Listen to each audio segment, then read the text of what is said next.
Christopher Cross has been riding high for years, until this year, when COVID-19 brought him. The Texas guitar hero hidden behind a flamingo. If you picked Christopher's album, there was one unusual detail that most people never paid attention to. On his 1979 debut album, Christopher Cross, you would not find his face anywhere on the cover. There was no portrait, no fancy photo, and nothing to introduce the man behind the music. Instead, there was only a painting of a flamingo. Now, most fans probably assumed it was simply part of the album's artwork. But there was a much more personal reason behind it. Christopher was a very shy person, and he never felt comfortable with the way he looked. So, instead of putting himself on the cover, he chose to let the music speak for itself. Long before the Grammys and the Platinum Records, he was simply Christopher Geppert, a young musician from San Antonio, Texas, trying to make a living through music. He grew up in a modest family. His father was an army doctor, and money was often tight. When Christopher was 15 years old, his parents made a sacrifice to buy him a Gibson acoustic guitar for $300, paying for it in monthly installments because they simply could not afford it all at once. Interestingly, this guitar would change the direction of his life. By the time he reached his 20s, Christopher was playing with a local cover band called Flash. Life as a musician was anything but glamorous. The band traveled across Texas, performing in dive bars, bowling alleys, and honky-tonks. They played 4 long sets almost every night, sometimes until 2 o'clock in the morning, earning around $40 and a few free drinks for all their hard work. It was exhausting, but every performance made Christopher a better musician. Now, because Christopher Cross later became known for smooth songs like Sailing, a lot of people assumed he was just a soft rock singer who played a little guitar on the side. But the musicians who knew him back in Texas would probably disagree. They knew he was an incredible guitarist. In fact, there's a story that surprises a lot of people. Back in 1970, when Deep Purple came to San Antonio, their legendary guitarist Ritchie Blackmore became ill before the show. Christopher, who was only 19 at the time, was reportedly asked to fill in on guitar. An unknown local musician suddenly found himself playing with one of the biggest rock bands in the world. Whether you knew his name or not, moments like that showed just how respected his guitar skills already were. So how did someone with this kind of rock guitar talent end up becoming famous for gentle songs instead? Well, while the rest of his band focused on loud rock music, Christopher was hearing something completely different in his mind. He imagined smooth harmonies, rich string arrangements, and jazz-inspired chords. During long drives between Houston and San Antonio, he found himself quietly humming a melody about escaping the pressure and noise of everyday life. This melody eventually became Sailing. When producer Michael Omartian listened to Christopher's demo in Los Angeles, he immediately realized he was listening to something special. Warner Brothers gave the project a modest recording budget of around $200,000, and the album was recorded at Pecan Street Studio. But when it came time to design the album cover, Christopher refused to pose for a photograph. He worried that people would judge his weight and his thinning hair before they ever listened to his music. In the end, the record label decided not to argue because the songs were simply too good. Radio stations embraced them almost immediately. The album sold millions of copies. And as long as the music kept making money, nobody seemed to care that the man behind the hits was hiding behind a flamingo. But hiding behind a painted bird worked perfectly, at least for a while. Then, almost overnight, the one thing meant to protect him became the one thing he could no longer hide behind. A silent decision made behind closed doors systematically wiped him from the industry. This isn't just the story of a fading star. It's the story of a corporate hit job.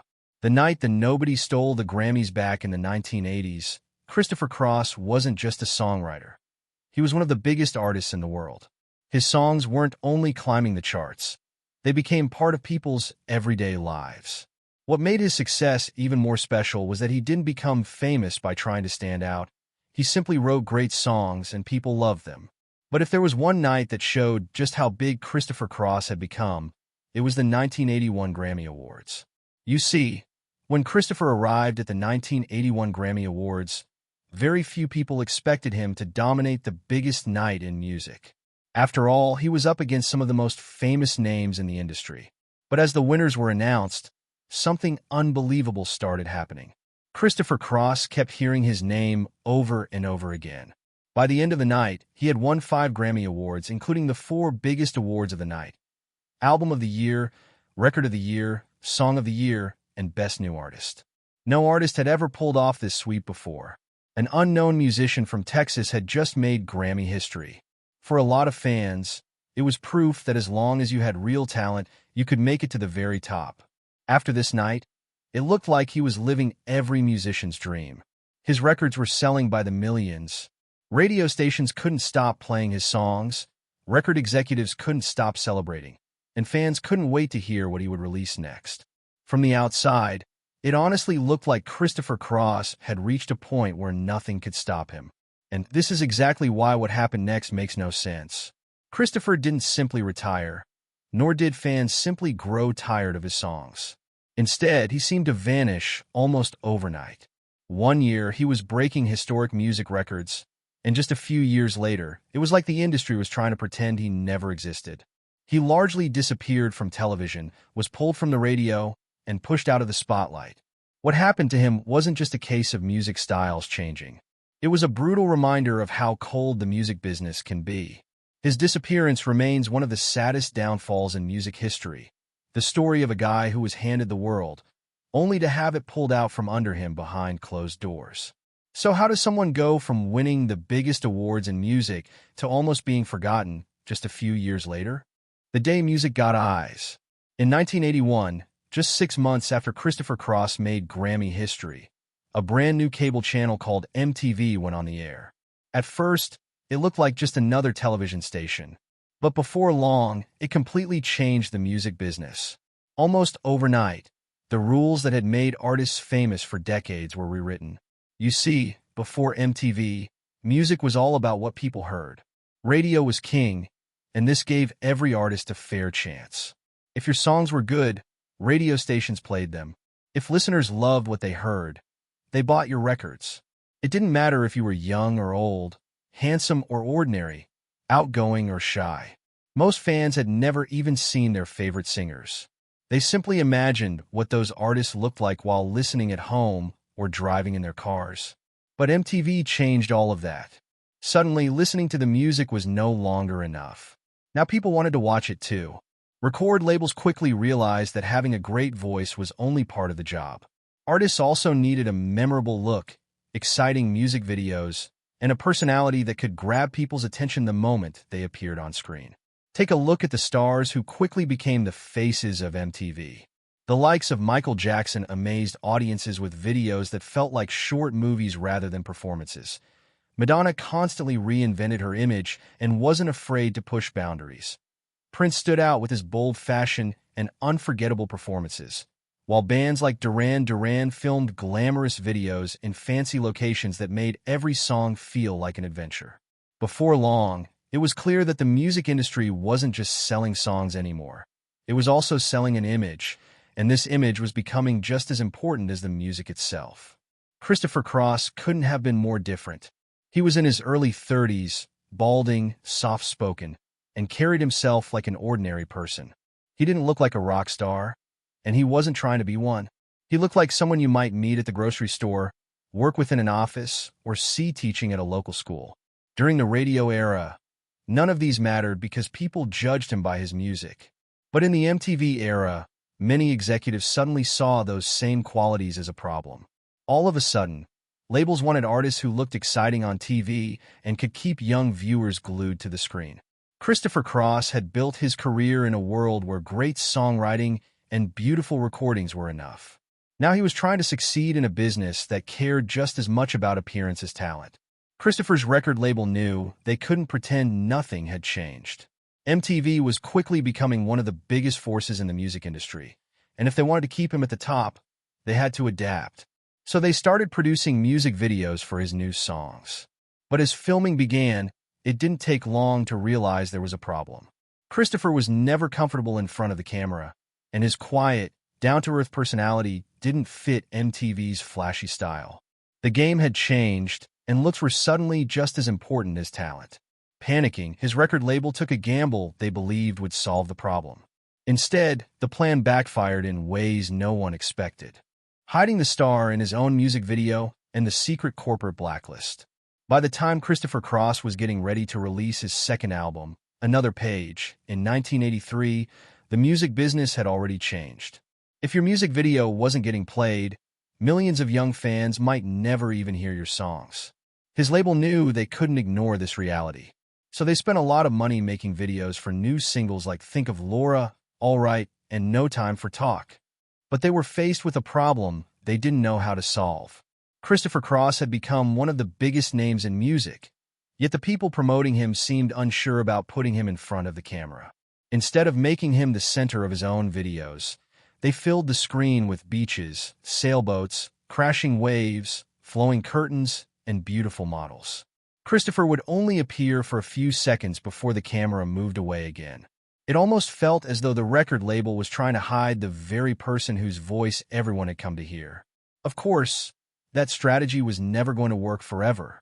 Sooner or later, Christopher had to appear on television, and when he did, people finally saw the man behind the voice. But instead of talking about his incredible music, many people started talking about the way he looked.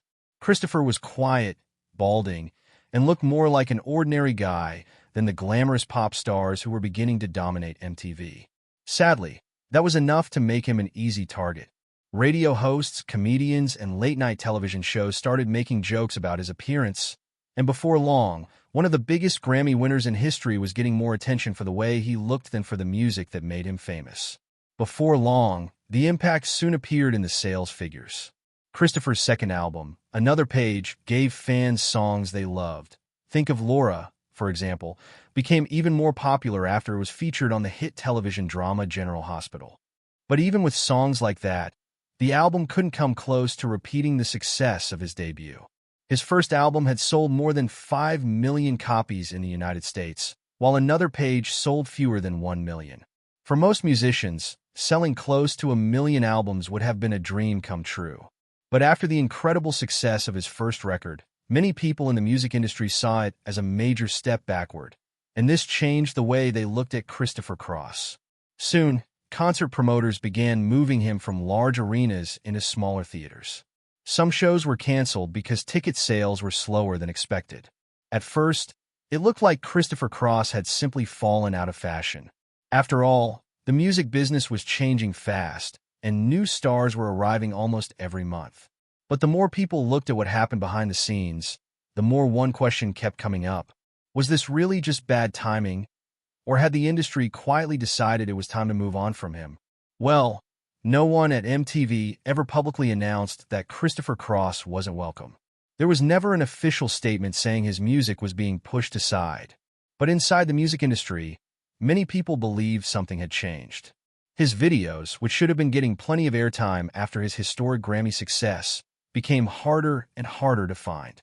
Instead of being shown during the day when millions of people were watching, they often appeared late at night when very few viewers were still awake. Years later, reports about one former MTV programmer's comments gave fans another reason to wonder what had really happened behind the scenes. According to those reports, he said MTV believed viewers wanted artists they either wanted to be or wanted to date, and Christopher Cross didn't fit either image. Whether this reflected the thinking of the entire network or not, many fans have pointed to this remark as a possible explanation for why one of the biggest stars in music seemed to disappear from television so quickly. And whether that was the whole story or not, the damage was real. Once his videos started disappearing from television, everything else seemed to follow. Radio stations became less interested in playing his new songs. Record stores ordered fewer copies of his albums. One decision led to another, and before long, the momentum that had made him one of the biggest stars in America was slipping away. The drop in popularity also started affecting Christopher's finances. His music had brought in millions of dollars through his hit albums and the Oscar-winning song Arthur's Theme. But in the music business, selling millions of records doesn't always mean the artist keeps most of the money. As album sales slowed down, his royalty checks became much smaller, but the bills didn't stop coming. Before long, the financial pressure became so serious that he had to sell his home in Austin. Despite all this, his record label wasn't ready to give up on him. In 1985, Warner Brothers spent heavily on his third album, every turn of the world, hoping a new sound would help him win back the audience. The label hoped for another major comeback. But this time, it just didn't happen. The album failed to connect with listeners the way his earlier music had, and it became clear that Christopher Cross was no longer the artist the music industry was eager to promote. Unfortunately, in 1986, his record label dropped him. There was no final meeting, goodbye, or phone call. According to Christopher, he only found out after reading a short notice in a music industry magazine. Just 5 years earlier, he had made Grammy history by becoming the first artist to win the 4 biggest awards in one night. Now he no longer had a major record deal. The revenge of the invisible hitmaker. The years after Warner Brothers dropped Christopher Cross were some of the hardest he had ever faced.